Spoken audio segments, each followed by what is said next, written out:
Salam sejahtera buat kita semua, salam dunia pendidikan. Perkenalkan, nama saya Darius Hardoyo Barus. Saya selaku guru mapel sekaligus laboran fisika. Nah, di sini nantinya saya akan memperkenalkan pengelola laboratorium fisika di sekolah kami. Untuk kelanjutannya, mari kita saksikan di lab. Mari kita ikuti apa saja yang ada di lab fisika. Kawan-kawan.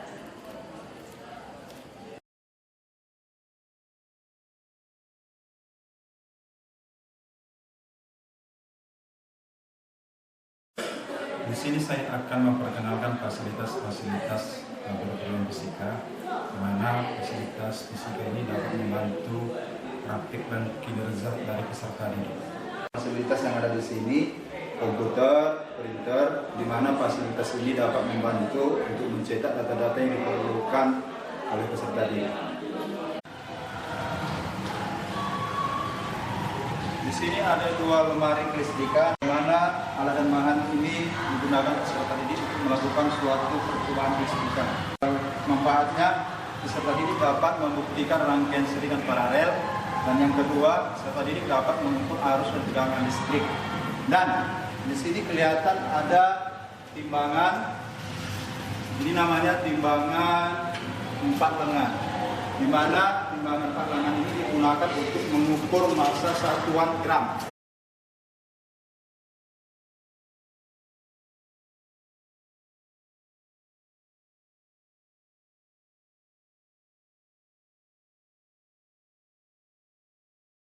Di sini ada beberapa variasi gelas beaker dengan bentuk yang berbeda. Gelas beaker ini digunakan untuk mengukur volume air. Di sini juga ada multitester ini dan alatnya ini. Alat ini digunakan untuk mengukur arus dan hambatan listrik.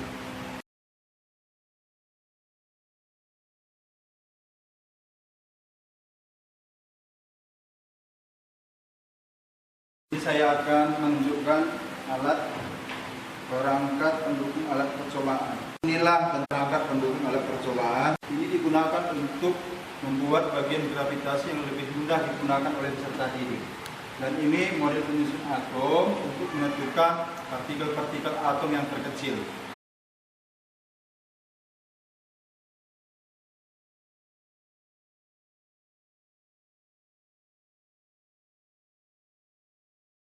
Ini adalah gambar resonansi bunyi. Gunanya untuk memperkuat bunyi udara. Jika resonansi bunyi terdapat di udara, maka suara terdengar lebih nyaring.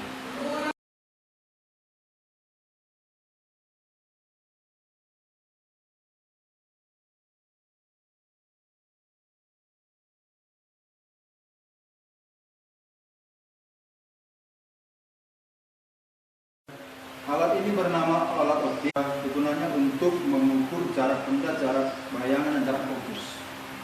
Dan ini hukum Hooke untuk mengukur ketika kita letakkan di sini massa dengan satuan gram, dapat kita hitung panjang bendanya dengan mengukur dari alat mistar ini.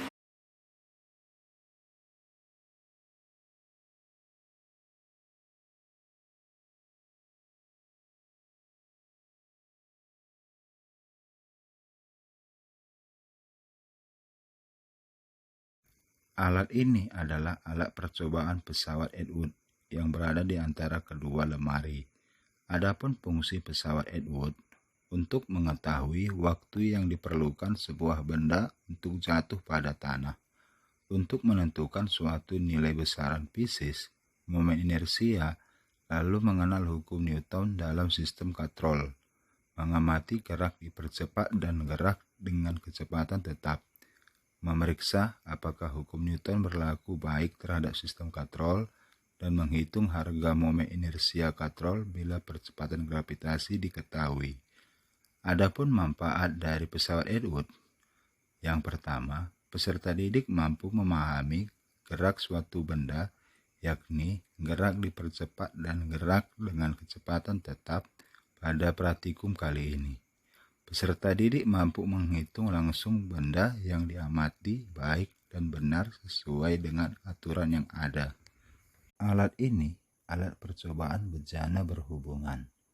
Adapun fungsinya memahami keadaan fluida, contoh zat cair pada keadaan statis dan dinamis.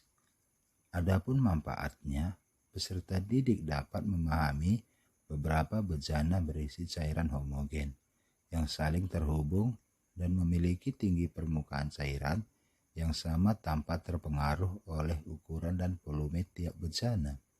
Apabila cairan ditambahkan pada salah satu bejana, tinggi permukaan pada setiap bejana akan berubah namun tetap sama tinggi. Alat ini bernama transformator.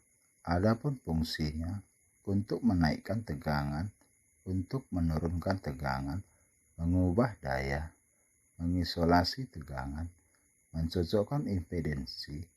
Adapun manfaat dari transformator, yang pertama, peserta didik dapat menurunkan tegangan listrik yang masuk alat-alat listrik. Peserta didik dapat menurunkan tegangan listrik yang masuk ke rumah-rumah pelanggan PLN.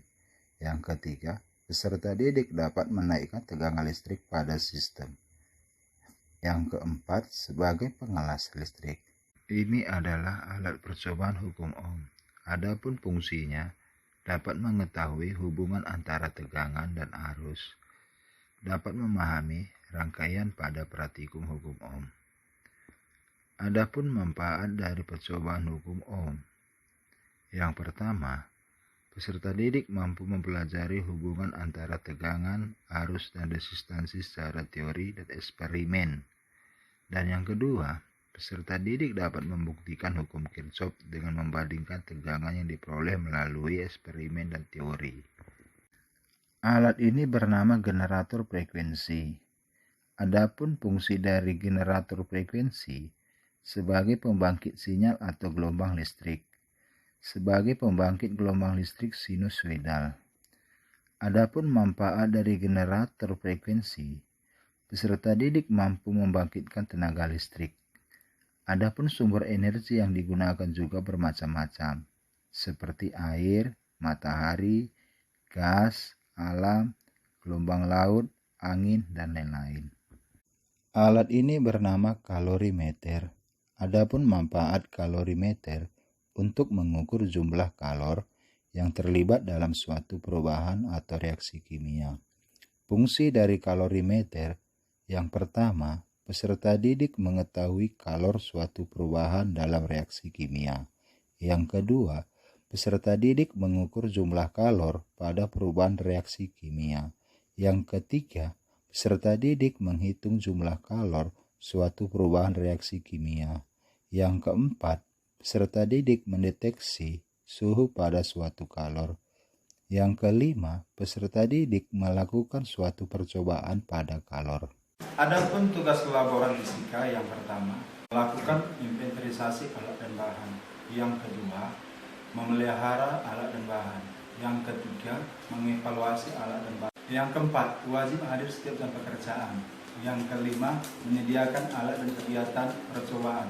Keenam, membantu guru pengampu dalam kegiatan percobaan.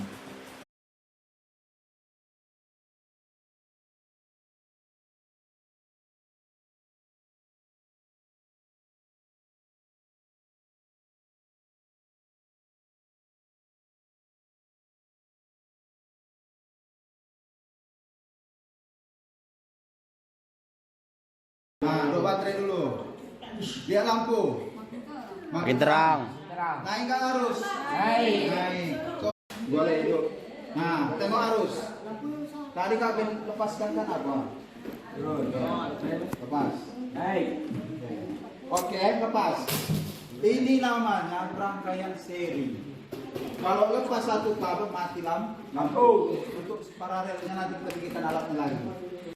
Setelah selesai melakukan kegiatan percobaan praktikum, saya dan peserta didik melakukan kebersihan laboratorium fisika.